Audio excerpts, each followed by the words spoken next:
Hey, everybody. Welcome to Open the Gates. My name is Matt Burke. And on today's show, we're going to have Joe Ball. He's going to be talking about his insanely awesome book, Death, Death, Death. So if you guys could give a warm welcome to Joe. And yeah, what's up, Joe? How's it going? Oh, it's going pretty good, man. Just got the family fed and dealt with and out of my hair long enough to go do a live stream. They haven't had to deal with me running off to do shows every night for like 7 months, 8 months now. So I can just tell when I'm like, hey, yeah, I got to go do a show. Just that look on my wife's face, like, great. Like, sorry, honey, you know the drill. But she's Yeah. always happy when she sees those that totals go up, so it all evens out. Oh, yeah, for sure, man. Um, How's things been in your neck of the woods? I haven't had a chance to talk to you in a while. yeah, it's been a while. Like what, like a year and a half maybe or something like that? Probably somewhere in that realm. Yeah. Pretty good, man. I've just been working on a new book right now, and that's been really fun. Just trying some new stuff and trying to level up and on art and writing and getting some feedback. And that's pretty much all I've been doing for that. And then started this show up about 2 months ago, and that's been really fun. I got to interview like a lot of really awesome people and see some really cool books. Um, LJ Dalla. What's up, Jay Um, Dalla? My gay yeah, brother. man. He's not really gay, you know. But yeah, dude, that's pretty much it. I've been wanting to do a show like this, and now I got it, so it's been pretty cool. Um, but yeah, man, obviously, a lot, like, I know who you are. But if there's anybody out there that doesn't know who you are, that's probably watching this, do you think maybe you could tell us a little bit about yourself? Yeah, I'm basically a comic book slash graphic design artist. I've been doing both for about 20 years now. I've worked for a bunch of indie guys over the years. Some things I even did. I don't even know if it reached a light of day or went to print. I just drew the artwork and turned it in, and that was that. Um, did a lot of clothing design and logos and stuff too throughout the years. Um, and I'm a diehard Cincinnatian. I love my city and I love everything about it. And I'm a massive Bengals fan. I actually just got my. I was super jacked because this is the first year I've actually been able to get season tickets for the Bengals. Mostly because it's like it just feels bad spending the level of money that season tickets cost when you can watch it on TV or the internet or something. It's just like, how do I justify this? So this time I didn't have to even think about that because someone else gifted them to me. So Oh, I was like, oh hell yeah! Actually, it was my wife. I'll just say it. So oh, okay. the wifey gifted me season tickets, which it made me not have to feel bad about making that decision myself. So I was super jacked on that. And then today I found out we just got our playoff seats.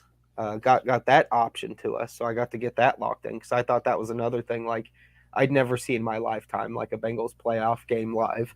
Like we went to the playoffs plenty of times, but actually getting to go, for like a single game ticket is almost as much as a season ticket. Yeah. So it's one of those things where it's like if you get in on this stuff early, it's not nearly as bad as a hit you take if you try to just catch a game here and there. If you want to watch two Bengals games, you could have just bought season tickets. You know what I'm Oh yeah. saying? So the NFL's just getting ridiculously out of hand on pricing, but at least they keep the price of beer down in the stadium, so I can still afford to just be slobber knocked the entire game from the minute I walk in the door. Dude, we were at the Browns game.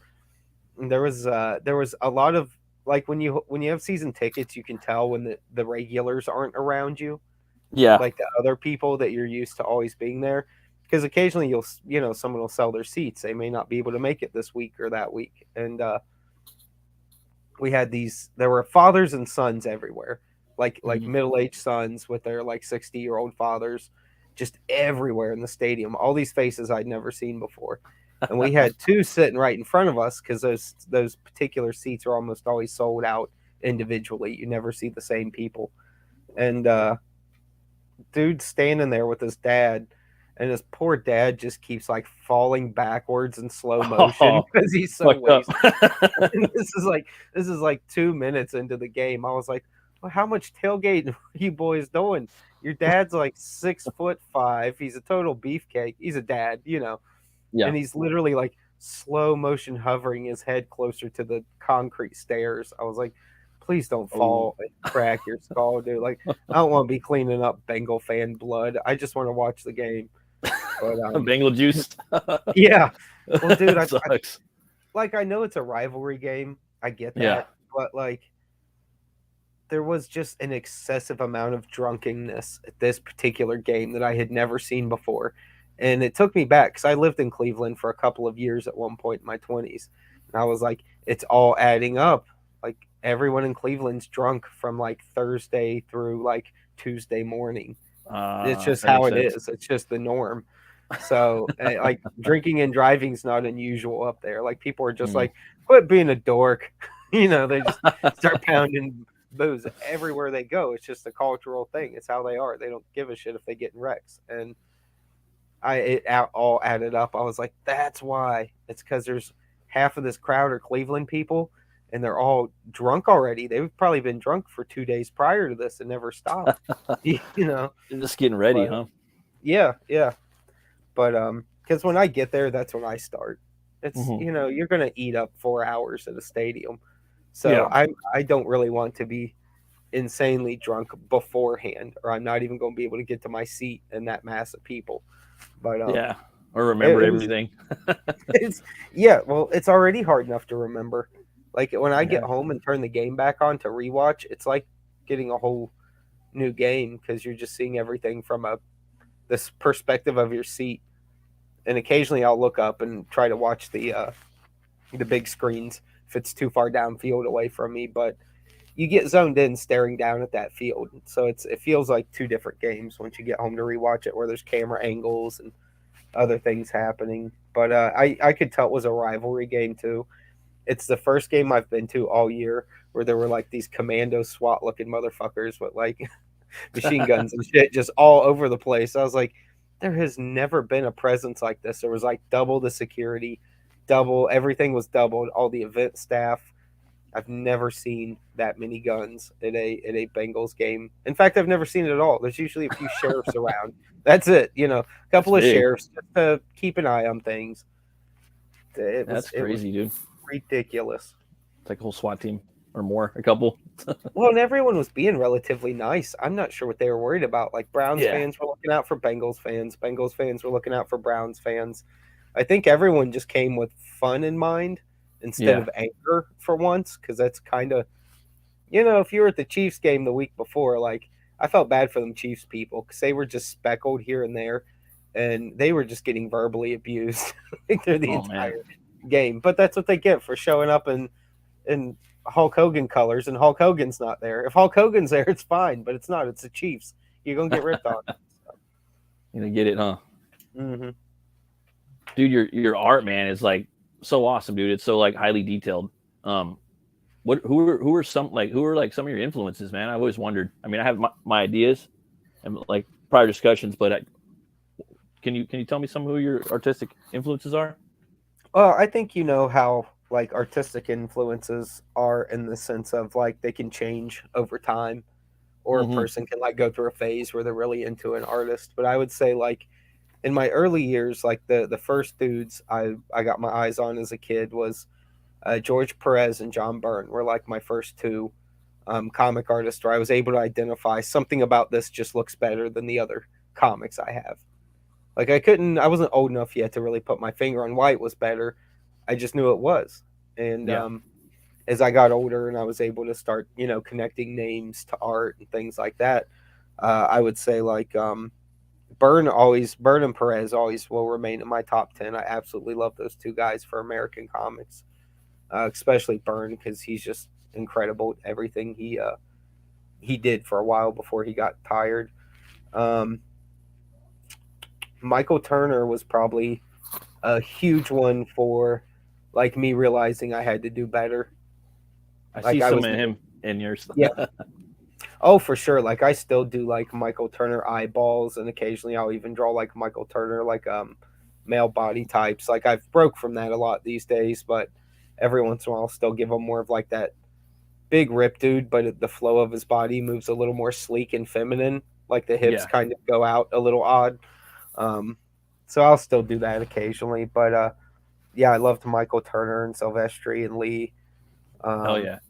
but as I've gotten older, it's definitely leaned more Japanese, like Mhm. Kenta and Otomo and the dude that came up with Evangelion, Hideo. Mhm. Um, just a lot more Japanese influence these days. I think what it was I realized all the stuff I grew up on that wasn't comic books that I loved, like Transformers and Nintendo properties and things like that. They all turned. I found out later in life that was all Japanese created. And the older I got, the more I realized like virtually everything you love other than the Teen Titans came from Japan. So Yeah. it's you It's know, crazy. yeah. What up, Zaid? How you doing, Phil? What's up, Phil? Hey, yo, brother. Some guy was Yeah. talking on a live stream that I was listening to, and I kind of agree. I think that every now and then, I don't know, every couple thousand years, there's like a civilizations that are separate from other continents, and they just kind of like do things a little better. And like they were comparing for this instance, Atlantis to Japan. You know what I Yeah. mean? Where they're just next level, and they're kind of keep to themselves, sort of, but they're cool, and they're just kind of I don't know. And when he made that comparison to me, it was like okay, I kind of see what he's talking about here. Well, it's true. The Japanese have just been operating in terms of their entertainment. Well, we'll stick with manga and anime because film has never really broke out there in a big way. They're still hooked on American film, which the whole world is. I get it. That's kind of our thing. But yeah, I feel like in terms of like anime and manga, so comics and animation for us, they've just dominated those fields for so long. The numbers they've always kept high. They've always known how to treat customers and fans correctly to a point where they can sell, you know, 25 million shonen jumps a week. A Yeah, man. week. It's I insane. remember coming home from high school, junior high or high school. I can't remember. My buddy, he had Fist of the North Star, and I think uh, um, Vampire Hunter D, and those were like those like oh man, I remember just watching. I remember watching Vampire Hunter D and just being like, oh, this is cool, you know. And but Fist of the North Star, we kept watching that one a lot. But visually, I really liked more Vampire Hunter D, and then I found out about Akira, and then my buddy gave me a Berserk, one of the Berserk novels, and then when I saw the art, you know, obviously it's they're a lot different, but I don't know, man. I really like that whole era of anime. You know, Yeah, I thought it that was a was little kind of different.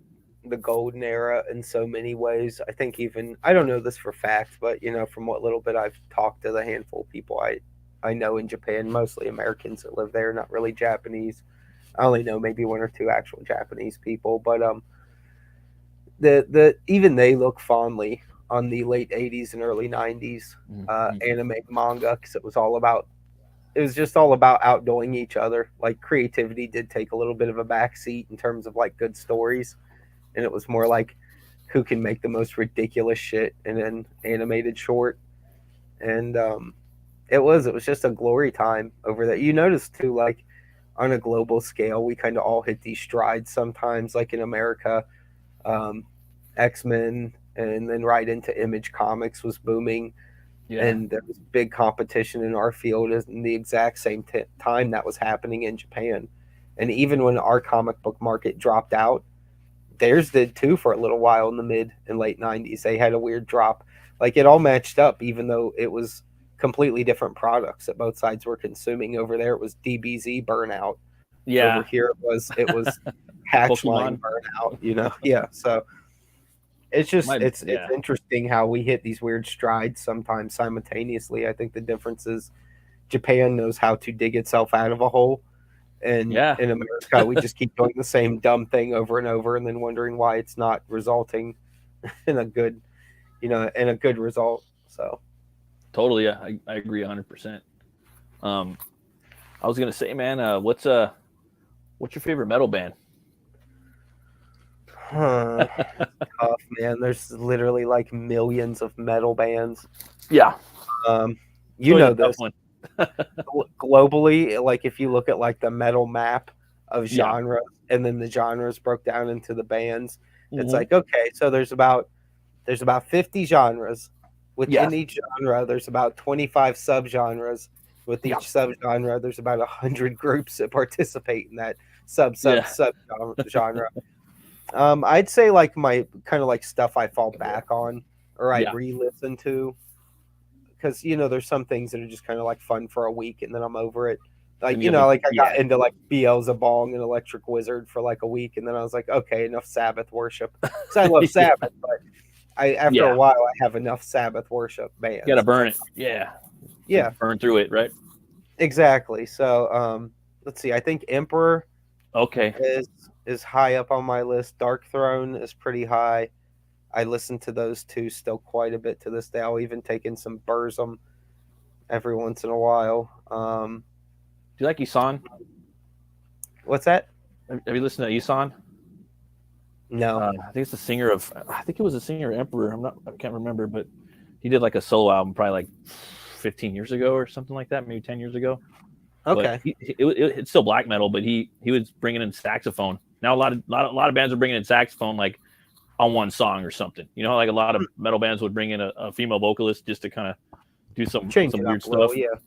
Now it's like now I've noticed saxophones, and when you're listening to, you're like, damn, it kind of got that that noir feel to it. You know what I mean? Like That's a little cool, Sin though. City. I'm like, I ain't gonna hate. I'll have to check it out. Like I can appreciate that stuff. I'll tell you, man, Yeah. like this is gonna sound like out of personality, but like the older I get, the more like I see art and things that maybe other people have just written off as being pop or being this or being that. Like I like a lot of pop music at this point in my life too. Once I looked backwards one day and realized, like, dude, you loved New Kids on the Block and Metallica at the same time when you were a kid. Just admit it. You like a lot of pop. And I was like, I admitted it to myself, and now I just enjoy it, and I don't care Yeah. how it looks. But I was listening to some Lady Gaga the other night, um, and the video and the song for Bad Romance, and I want to say maybe Applause. She did a live performance of Applause, and it's pure art. It's so good. This girl sings at an incredibly high level. Her art taste is all very like high tier. Like I know it's borderline snooty, but the way she Yeah. does it's accessible for everyone. It's not presented as being snooty. And I was watching her do a live performance of one song where she changed costume while singing and just switched hands for a moment, or had someone run over one of the dancers, like kept in beat and held the mic for her and kept going. And she was changing like in these elaborate costumes mid song and continued it. And I was just like, what? Because this broad, I forgot how good she was. And if you watch the Bad Romance video, like that's some really cool design work and composition and the style of it. Like I don't know. I have a lot of respect for that gal. Like I think she's a Satan worshiping fucking weirdo. But Yeah. most of the groups I kind of tend to like are Satan worshiping weirdos. It's kind of a problem for a guy that's a Christian that's always like, man, why can't I find a Christian that makes music that doesn't suck balls? Well, I'm And the same way, dude. It's like yeah, same exact thing. You know what I mean? But she's also playing Harley Quinn, singing and dancing with Joaquin Phoenix, I guess. you know what? I know That's what some I heard. people kind of dumped on that, but I'm actually excited for it because I like her that much. I'll check it out. Yeah. I mean, I to me, I like the Joker movie, but not as like a like a Batman universe movie. You know what I mean? Like Agreed. personally, Yeah, I want to see and I don't know. That's just my feeling. Like I like those styles of movies. Like for that type of movie, like it's kind of like a subgenre. I like Falling Down. That's probably my favorite. Falling Down's Relatable. good. I like that one a lot. Good Joel Schumacher movie. What's your favorite movie, by the way, man? I'd like to know that. I'd say at this point, Akira is probably going to always go down as my favorite movie just because it's so impressive. Yeah. I know it's animated, but it's like more impressive than any live action film I've ever seen. But outside of that, it's going to kind of get into like if you're talking more live action stuff, like Sure. Yeah. Totally. there's this movie from I think his name was Ken Russell's directed it. It's from the mid '70s. It's called The Devils. Devils. Bear in mind, this movie's not really for anybody. It's super intense and extremely graphic, but it still has meaning. You know, when some movies will have like a lot of shock value, but by the Yeah. time you get to the end, you realize this shock value wasn't the shocking part. It was how Right. good the story was. Like they told you a tale where that shock was necessary for this story to work. It wasn't done just for fun. It was done because you needed it for things to add up the way they did in it. And it's kind of like how Scorsese is. You could have a perfectly calm movie, but there's just enough shock in it. Yeah. Whether it's like in what was the one with De Niro, the Vegas one, Casino, With the where it bat would in the do, cornfield. yeah, I yeah, was just dude, thinking the same thing. twitching and stuff. Like that kind of Yeah. stuff. Yeah, it's graphic, but it's like you kind of need that to comprehend how bad these dudes really are. They do not give a shit. They will bat you and watch you have seizures and twitch on the ground in a hole. So, Yeah, it's crazy, but man. yeah, the Devils. If you ever want to watch it, I'll send you a link. Just make Yeah, sure your totally. kids and wife aren't around because they'll No, be extremely disturbed. no, I watch disturbing shit all the time. Like me and Brian Kreisgau, Six Gun Gorilla writer. Oh yeah, Brian's Um, cool. I like Brian. He's awesome, dude. Me and him been doing a horror movie show for like about a year now. And we do it. We do it after this. We pick like a movie that's not behind a paywall, and then we'll just talk about things we love or hate about it. Today we went a little mainstream. We did Freddy versus Jason, so we'll be talking about that a little bit. But I actually fucking love that movie. It's one of my probably the third favorite in the Freddy movies and the Jason movies. Fuck it. Me too. It was underrated director. in its time, and now everyone kind of likes it in hindsight. Now that we've seen how bad movies can get, we're like, that was actually kind of good. We were just spoiled at the time. I love the soundtrack. It was all Roadrunner, like metal bands that I like metalcore and melodic death and all that shit, But yeah, man, I was wondering, dude, do you think we can? Would you like to check out your campaign right now? Sure, I have the link right here, or you could share it if you like, or it's up to you. I'll let you do it since I'm Okay. not I don't know how yet. I've just started doing streams through my PC. I'll have to get a crash course on how to screen share and all that. For Shiesel, man, I'm still learning how to do it myself. You would think after this many years, my head's always buried at a desk drawing pictures. You got a trailer right here too. We can check out. Is that cool with you? Yeah, go for it. I actually made the music on here too. So no shit. I'm excited. Yeah. Let me get my beer. I'm gonna slurp. Mm-hmm.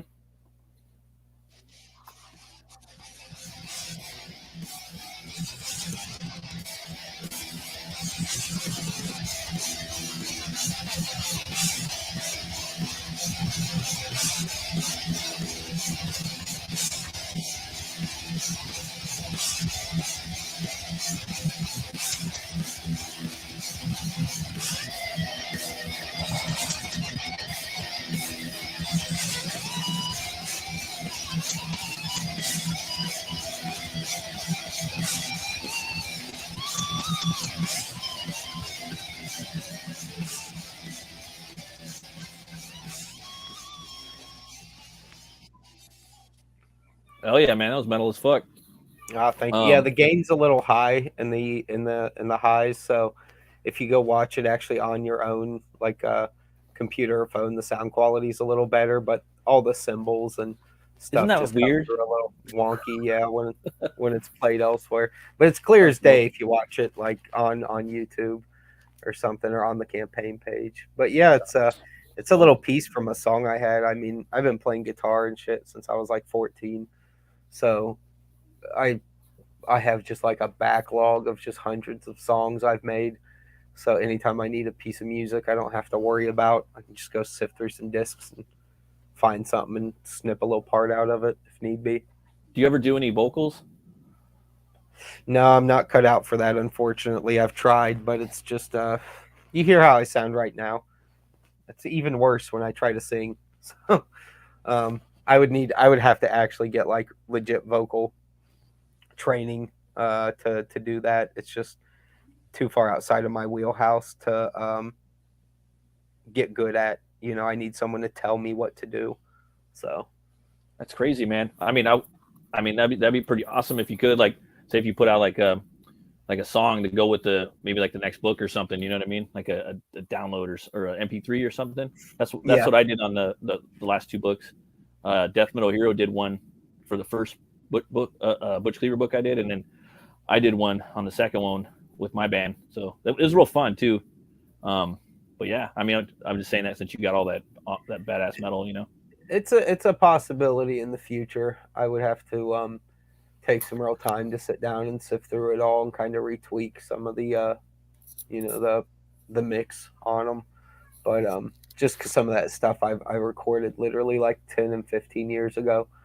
But yeah, it's not a bad idea. I actually thought at one point about trying to do like a soundtrack for the book where it was sort of paced to your average reading speed, Yeah. but like I just couldn't figure out how to. I was like, I have to know people are doing it right. If they're not doing it Right. right, I'm not going to do it at all because they're just going to fuck it up and then complain about it and be like, well, I skipped to 3 and then I started reading. It's like, no, you No. start at 1, you start reading at song 1, you read it, and I'm not going through all that. So It's got to be a record, basically. yeah, Listen the whole album. That's how I am most of the time. More I'm like clicking on songs, but I'm still a CD guy. So I have a Yeah. CD player in my car. I still listen to CDs. When I'm doing stuff, I'm listening to that's just how I am, dude. But I was gonna say, man, for people that do not know, do you have a little pitch for Death, Death, Death, so people could kind of understand it a little bit or know yeah. about it? Basically, that main image you're seeing right now of the dude hunched over with the arrows in him and the gal behind him holding a baby. That's the family in the book. That's the mother and the father and the child, and they're essentially caught in a planetary war for birthrights for property. You could say, everyone thinks they're entitled to the same space, just because they all had it at different times, and it collides into basically like I always say it's a 3 faction war, but really it's more akin to a 2 faction war where one side gets kind of forcibly pushed into working with the other, and it eventually the numbers just keep narrowing, and it turns into just a solid 2 faction war. But it's a war book about a family caught in the midst of war. It's pretty straightforward, pretty simple. It's got a lot of Bible mythology and lore type themes, a lot of and not even just Bible. I mean, there's little things I take from all kinds of different religions, um, whether it's symbology or themes or anything like that or ideas. Um, That's awesome, man. it's So yeah, it's touch of Transformers, touch of Berserk. yeah, It's a little bit of kind of a touch of every toy line I've ever grown up on. It's got little elements of all that stuff, even if it's sometimes I do it real subtle. You may not even notice where I was influenced from on something. Other places it's real obvious, like the Berserk sword. Clearly, it's a giant, copycat Berserk sword. That's my way of letting the audience know, like, I love Berserk, and this character needs a big sword, and I know have you y'all ever? love Berserk too. Oh yeah, that was the first. That was the first manga I ever got. I still have it, the little one, and I was like, "What the fuck? This is backwards!" Like I was trying to figure it out as a kid. Fucking stupid little Matt. What a book to start with, man. Yeah, and my Was buddy Miguel I think my buddy Miguel just gave it to me. I think, and yeah, I must have been like 18 or something. I mean, maybe 17, 18. I think, but I remember being kind of younger. That was a while ago, yeah, like 20 years ago. But that's cool, man. You combine like almost like Judeo-Christian, you know, with Transformers and other religions as well in the book. Highly detailed. Your art is like anytime you do a piece, I know it's you. You know what I mean? yeah. Well, thank you. I love your style, bro, and it changes a little bit, but I always know it's Joe Ball. Hyper detailed. I love it. Just scrolling through some of your beautiful art here, man. That's something I've worked towards for years. Was trying to like. I always felt like depending on who, because I had like a little training from David Finch back in like 2013 to 14 range, and what he would have me do when I'd go show my work, people would just go, "This just looks like David Finch copycat work." Like, I'd still get negative responses from editors. Say would always see too much of what I liked within my work. But in that particular case, it was like, I'm just doing what he told me.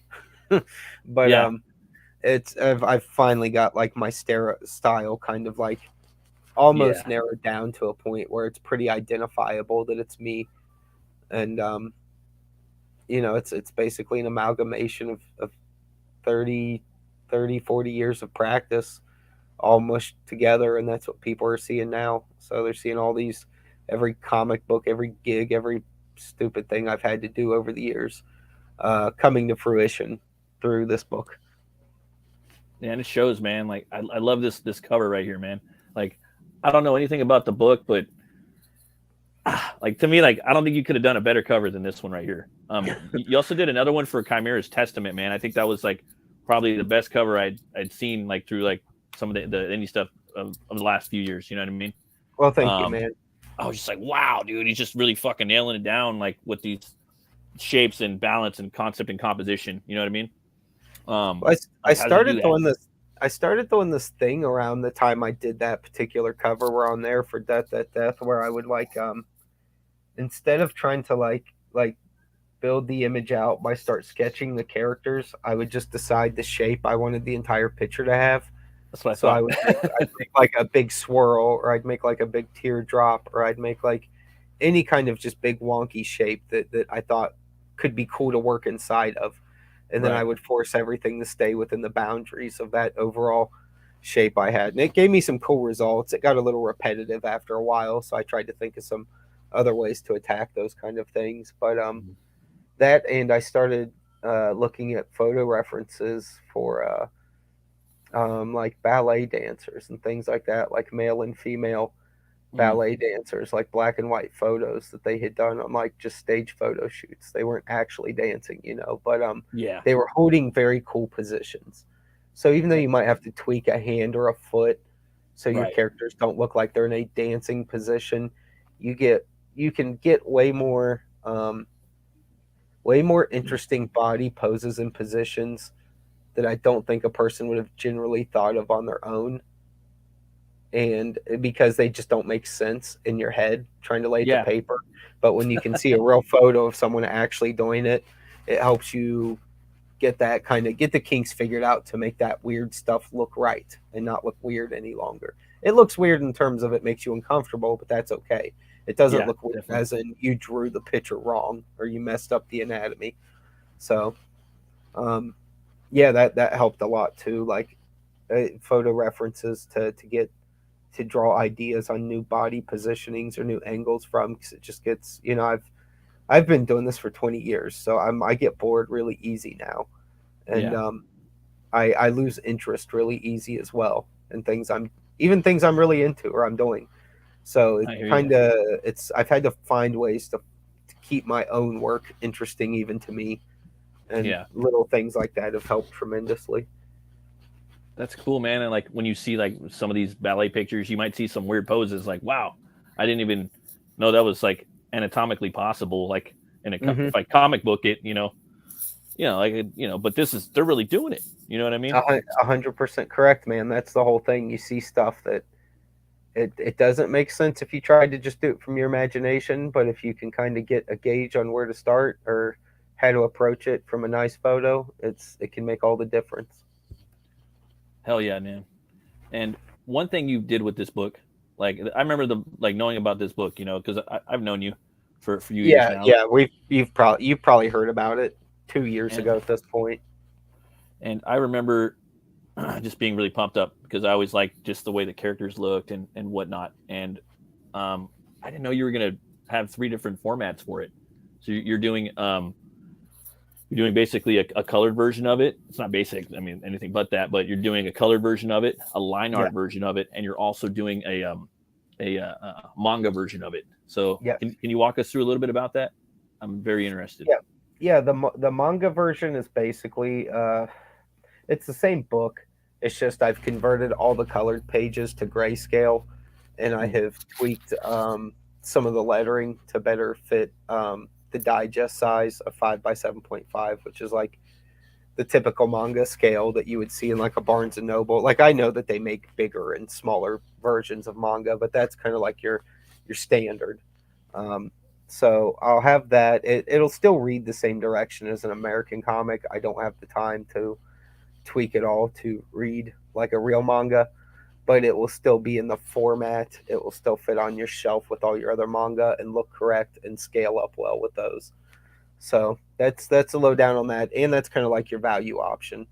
If you don't want to spend 40 or 50 or $60 on a graphic novel, you can get that manga for $18 plus shipping, and that gives everybody basically a chance at this book. And it's 300 plus pages, Yeah, so it's a big book. It's comparable to even decent sized mangas you would find at Barnes and Noble. So definitely. it's I keep everything comparable to what the industry and retail kind of do right now, at least. I'm one of those. I love the past and I somewhat live in the past, but I also ignore the past if I have to think about the future. Like, Mm. I'm not ignorant to it. Like, I'm like, no, if I have to block the past out, I will do that and look straight ahead at what's in front of me. But that's kind of how I'm treating the manga edition for now. The line art one, that's a 7x10 hardback. It's literally just the pages as I drew them, and with the lettering, and then the color version is also a 7x10 hardback. So both of those are comparable to your American size graphic novels, and that one will give you kind of a different tone and feel. It depends on what you want. I'll tell you, the line art one is the spookiest. Like, it retains Yeah, the most spooky tone. The manga one, while grayscaled, it's still, you lose a little bit of the spook because of the brightness of the color pages just being converted to grayscale. There's still a lot of boom and pop and bright spots in it that kind of give you more of an animated feel and a little less of a spooky, gritty black and white comic feel. And then the color one is just kind of like me doing my best to put you into this world and let you get a feel for what the colors look like, how things feel against each other in a literal way. And I try to work as much sound into, even though it's all drawn in sound. If there's one thing that eludes me and drives me crazy about comics, it's unlike a movie or an animation. I can't add sound, right. so I do the best I can with that as well to get you in the mood through the sound effects and to feel the environment. Like, I was trying to figure out things like, how do I make people understand there's bugs chattering in the air at nighttime Right. with all this other stuff going on in a panel? Like, how do I? And I realized, like, you just have to. I have to limit myself whether I like it or not. I have to say what's essential and what's not essential, because there's already too much information on some pages in terms of artwork and detail, and you've got to decide what's more valuable, a sound effect or the detail on that page, and just start treating it like that. So That makes sense. yeah, And you well, got to pick the storytelling. What's the most important part of the yeah, because information? you don't want one thing to ruin another thing.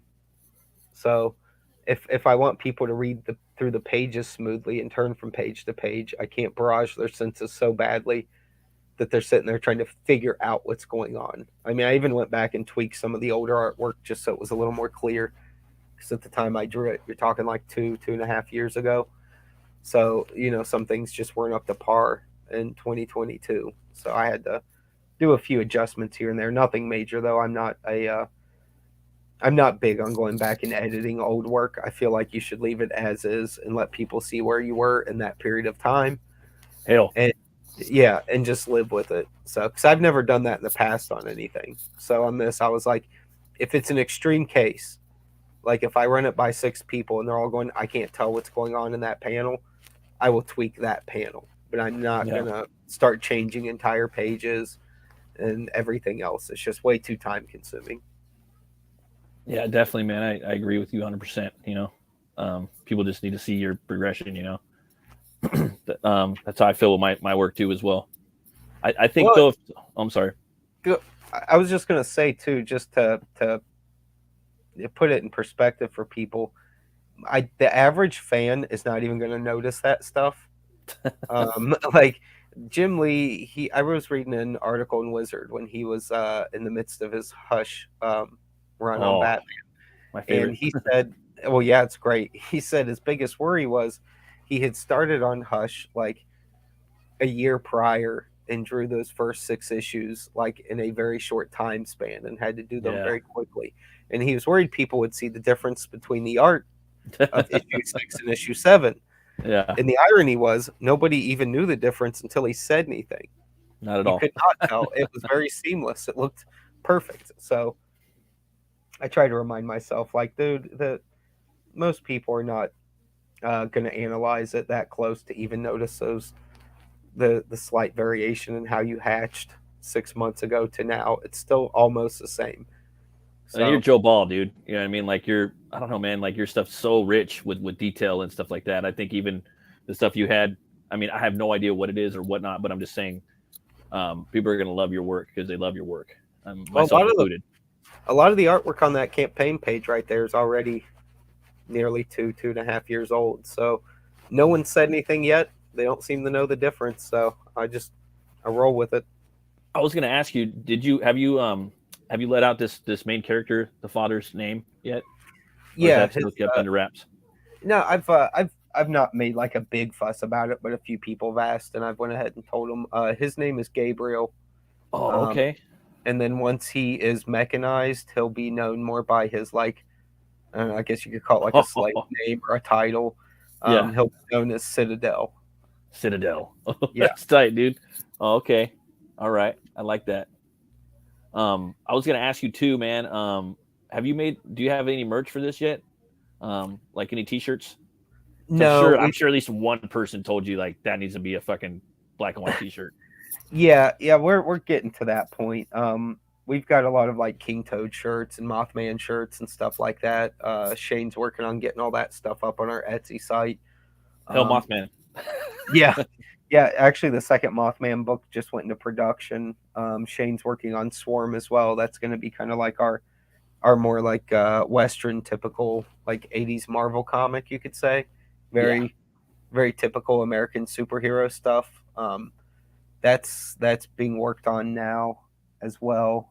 We got a huge portion of it done. We're actually already having that colored, so um, that book will be pretty much finished before we even launch it. yeah. I've Um, seen some pages from both of them. They're looking yeah, awesome, thank you. and Thank that was fun. I did a piece. I remember doing a piece for you guys, man, and for the Mothman, man. That was awesome.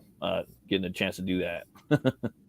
Oh um, yeah, dude, we appreciated it. It was cool. Shane is he just loves getting see the thing is like we've been doing this for years and trying to pursue our creative interests as jobs, but you know the internet didn't offer what it does now. Like you really yeah, can communicate and meet and get your stuff out to large quantities of people in very short periods of time, and by default you also meet other like-minded people very quickly, where it's not just hoping you run into someone at a convention that maybe has similar interest or wants to do what you want to do. So um, for him and me, it's just been really cool getting to make all the networking and the connections with people like yourself and Phil and Jay Dalla and just an endless list of people I've met just since CG.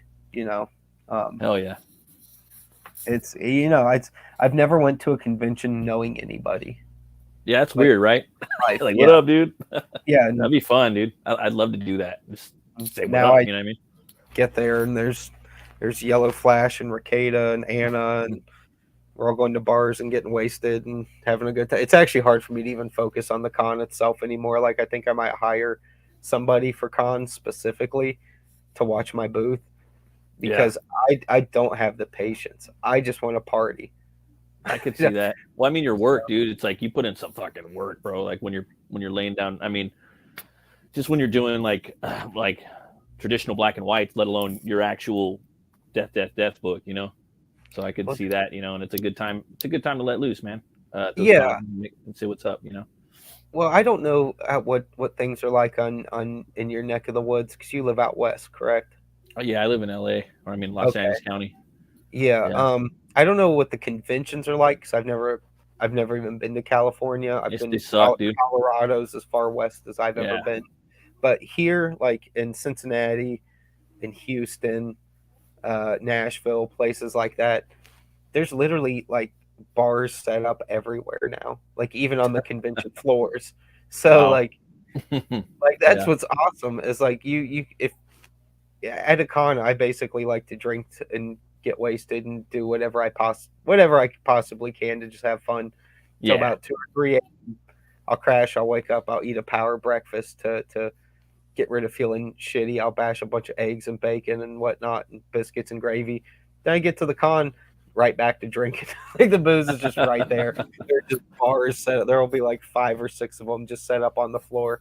I'm like, this is awesome. I can literally get hard liquor, beer, whatever I want.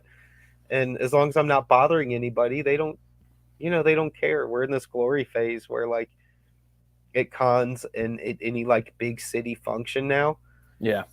they're just like, hey, party. Just don't cause any trouble and the police won't bother you. Just Yeah. Pretty much.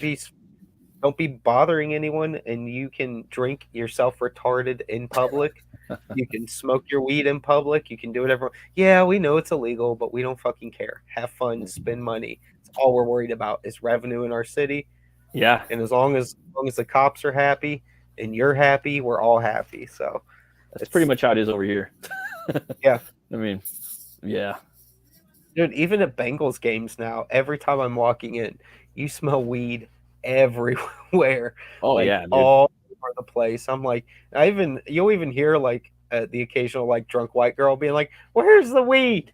Who's got that weed?" It's like, Yeah, it's like that here, man. Like everywhere, like because they're just where I live, there's just like dispensaries just everywhere, you know. So you just smell it. Everybody's blazing. You know, we got the old lady with the walker across the street. You know, everybody. You know, it's crazy. Ohio was behind on the curb on that from you guys, probably by like 10 years. Usually it takes about 3 years for anything cool that happens in LA to reach Ohio. But like we literally don't know that it's cool yet until it's already uncool out west. But we finally got it legalized here. And I mean it's still considered for medical, but we don't know how that works. You can literally like hop online and a guy will give you a sheet of paper that says you need it. Right. And pretty much, yeah. dude. I need It's that simple. They'll be like, "What's your problem?" It's like, I have issues holding food down." Oh, all right. Here's your sheet of paper. Get your grub But, on. Yeah. So, Put it down. like now, there's dispensaries, grow houses. Like just in the last few years, have all started. But we literally have a giant grow house right in the little rink-dink hillbilly town I live in outside of Cincinnati. I mean, we only have a population of like 11,000 people, and we That's already dope. have grow houses and dispensaries right here. So. That's pretty dope, dude. Yeah. I was gonna say too, man. Like if people like were gonna back this book, like me personally, like I backed a pretty good amount of books, like ever since the CG thing kind of kicked up in the indie scene for me, Mm-hmm. But I never back variants. I only back the book one time because they're kind of pricey, dude. Even if I love them, brother. Yeah, they are. Yeah. So I just do one. But if there was a campaign, no baloney, I would back all three of these. I would back your featured tier. It's a great deal for 900 pages. And you're going to get 3 different experiences of what you talked about. You know what I mean? Yeah, you are yeah, it's the same book, but they're all they just feel different. Yeah. Even looking at the artwork, I've been told that by people. So I'm like, I know, man, it's a pleasant surprise because I expected it to just be 3 of the same book presented slightly differently. I didn't even know till I started playing around with the format differences just how much of a difference in feel it would make.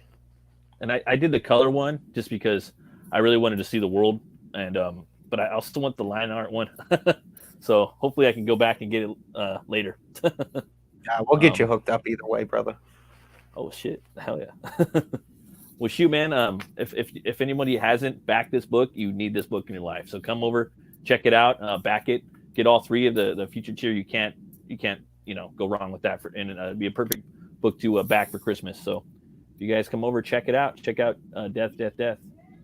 Yeah, I'm getting very close to being able to get the proof in. I wanted it in October, but it's just every part of this is a grind and it's a huge book. So, if I get behind by like even a day, it was an issue. So, obviously, like most people, I did get a little behind on some things because I had last minute conventions. Like I got an invite to go to Anime Matsuri. That was not in the cards to go waste, like 4 or 5 days down there. Don't flyer. Oh But yeah, dude. Once, when Nick Rekieta asks you to do something, as long as it's not too egregious, you just do it. So yeah, exactly, man. And I understand how it is, man. Like it just there's gonna be setbacks sometimes, you know. Well, it's like there's opportunities that pop up, and I would be foolish to pass the opportunity up.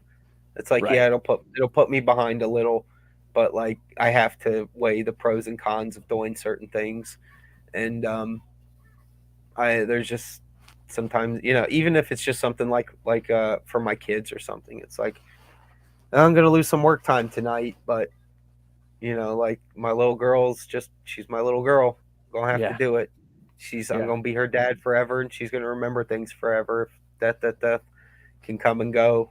It's just not the same. Oh yeah, So totally. And they're only kids for so long, right? And they're gonna yeah, remember exactly. the little things, you know. Like for me, like for I don't know. It seems like a lot for like, well, this is a little off topic, but it seems like a lot for like a lot of like the white families, you know, like because my wife's family, they're Mexican, and a lot of they're real family oriented, you know, like familia, and the family like stays together. Like the kid, they'll live at home forever. And like with a lot of the white families, they kick the kids out at 18 and like get the fuck out of here. But like Yeah, for me, right? Like for me, I'm like I'm not about that. Like my kids, if they want to come live with me, they could stay as long as they're working and they're paying some bills. You know what I mean? I'm exactly the same. I actually have a joke. Phil will back me up on this, that I'm always trying to like devise ways to trick my daughters into never leaving home. So we're gonna move to the Appalachia. We're gonna get a cabin while they're still too little to remember the rest of civilization. Right. We'll just tell them everything got wiped out and it's just us. We're like what kind of lengths am I gonna have to go to make sure my babies never leave me? Right. But I just feel that like I don't know, like as long as you're at home, like paying a bill or working or trying to work, you can stay here. You know what I mean? So and at the point when they're young though too, like those memories when they're young, man, that's like paramount. Once they Yeah. get older, it's like, dude, I'm out of here. You're not cool anymore. You know. Well, I Um, hold the opinion of, and I know not everyone shares this opinion to this extreme, even if they sort of do. I feel like children are entitled to fun. Children are entitled to joy, and they're entitled to all the things that like you're supposed to have when you're a kid. Like I know some people are like, "Well, I started making them work when they were 7 and blah blah blah." I'm like, just leave them the fuck alone. They're gonna have yeah, to let them be. work enough someday. Just buy Yeah, them the stuff.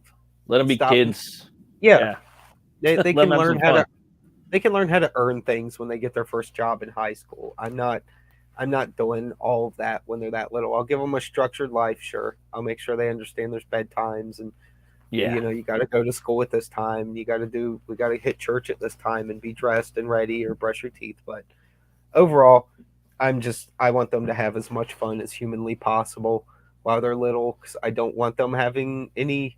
I know every kid's going to have some negative memories, but I want oh to yeah, keep that as limited as humanly possible to mostly good ones, because my childhood wasn't great, but it was good enough that if someone says, "What was your childhood like?" I never remember the bad stuff. My brain uh, literally always I had goes so right much to the fun. fun stuff. Like I had So bad stuff, but it was fun, dude. Like yeah, yeah, I had adventures and getting in all kinds of sorts of trouble, and it was a good time. I think probably the '90s is.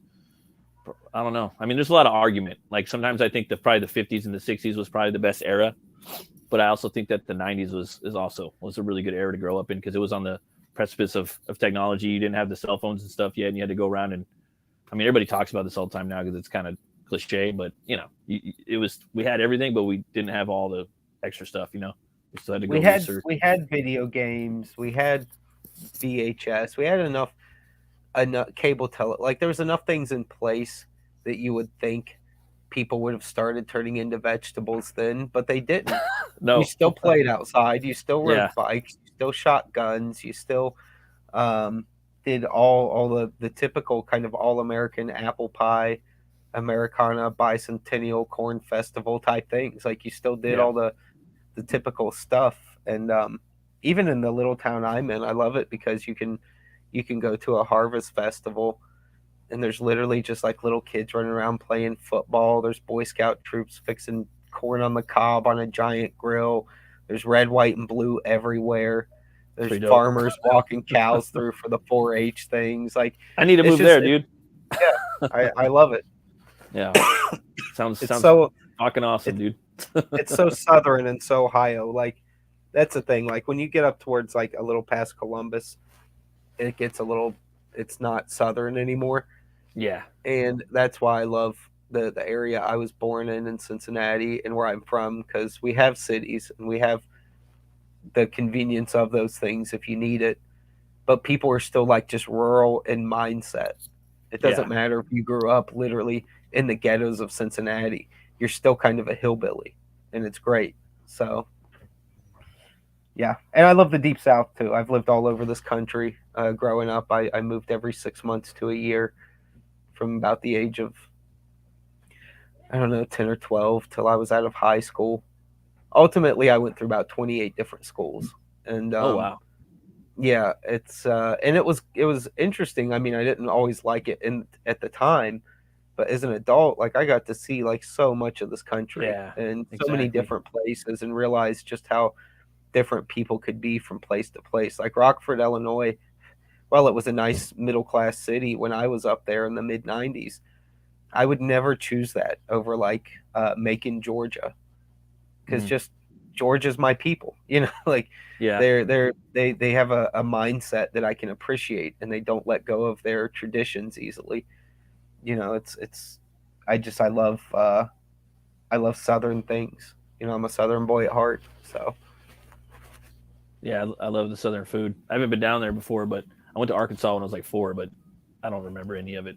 It's like so long ago. But I'd like to go out there. I know a guy that moved out there because a lot of people are moving out of California. But yeah, that's crazy, man. Um, I was gonna say, well, dude, like, oh, sorry, if what were we you? we'll probably do the Cincinnati Con next year. I'll give you the heads up when people kind of start getting the gears in motion. If you can make it out for it, man, come out and party with us and get a little taste of the nasty natty, and it'll Yeah, be that sounds fun. like fun. I'd like Yeah. to, man. I was gonna ask you, man, what's your favorite beer? Whew. I'll tell you, there's this one. I think it's called Flat Tire. I think it has Okay, like a yeah, bicycle on the front of it. yeah, a Um, red ale, yeah, yeah, it's not too Belgium bad. Yeah, exactly. or It's New uh, it's Belgium, New Belgium. it's pretty tasty. Around here, I drink mostly the regional stuff. So Yeah, like I'll drink Budweiser if I'm at like a football game, because you only have four options. It's yeah, Budweiser, right, Bud Light, Miller Light. That's it. yeah, Or White Claw, but I'm not drinking any seltzer stuff. Like I don't get it. But yeah. I've never um, got it before. it's just gross and weird. Yeah, But it seems kind of yeah. so outside of like sporting functions, like Great Lakes, I like all of their beers. There's a few other local ones. Rheingeist is pretty good. Um, It seems Man, I like you feel would probably stupid. have some good ones out there. Yeah, Um, yeah, there's Ryan just guys, tons of breweries like Ohio, like Cleveland, Columbus, and Cincinnati. All three are filled with little breweries that's that dope. service all the grocery stores and all the restaurants and stuff. So like you can go into any bar, even in the little town I'm in, and there's probably 10 or 15 regional beers to choose from, and then they'll have like one or two kind of typical things for normies to drink that only know like Michelob or Bud or Miller, Yeah, that kind of stuff. where's my Michelob Light or Michelob Ultra? That's a lot of Well, people dude, drink at, that. at the Browns game, I just out of convenience, I went ahead when I was getting food and got a Miller Light off the Yeah, tap because I didn't feel like trying to hunt down another guy to just get a tall boy from. And I was got back to the seat. My wife took a drink of it. Oh, her face curled up. She was like, "What is that? That is terrible." yeah, Because like the worst thing she's ever had is basic Budweiser. yeah, So to her, that was. I was like, "Honey, I'm sorry. I didn't know you'd notice the difference that much. You really don't drink enough beer for me to consider that you would yeah. My realize there was even a difference between Budweiser and Miller Lite." So my wife hates beer, dude. She doesn't really drink at all.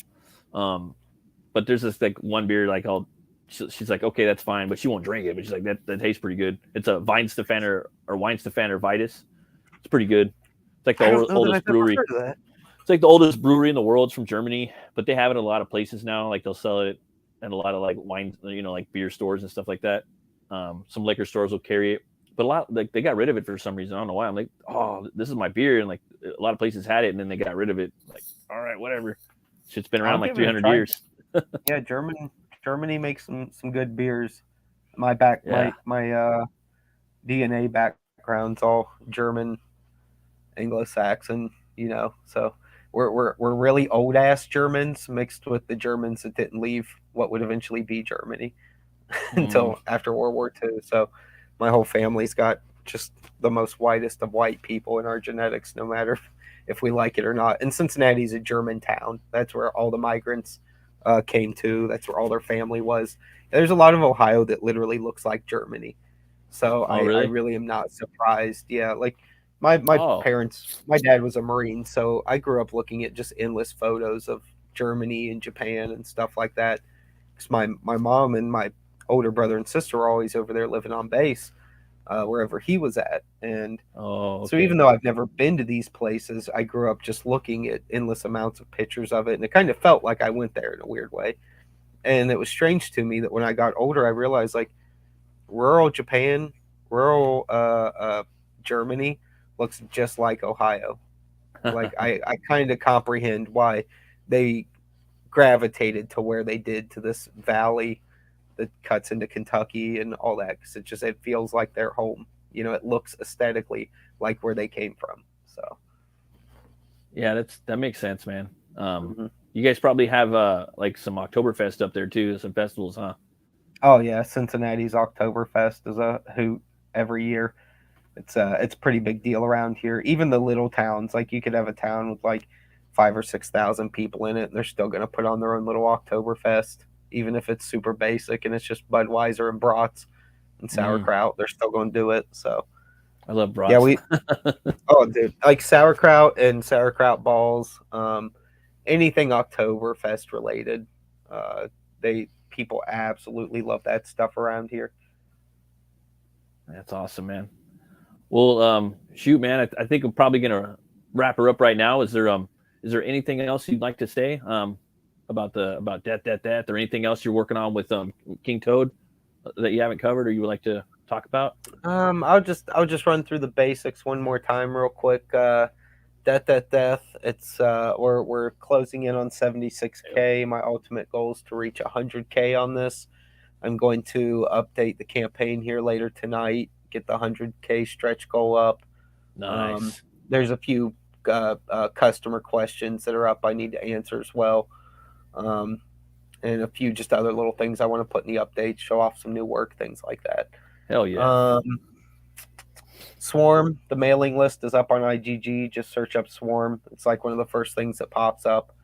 Um, we've got that one in the works. It's nearly done. We just started. Actually, Shane just messaged me this morning that he was getting Mothman 2 and going again. So I have that going. And if you look on Nice. my Twitter or Shane's Twitter, I'm at Comic Art Master One, or just look up Joe Ball King Toad Inc.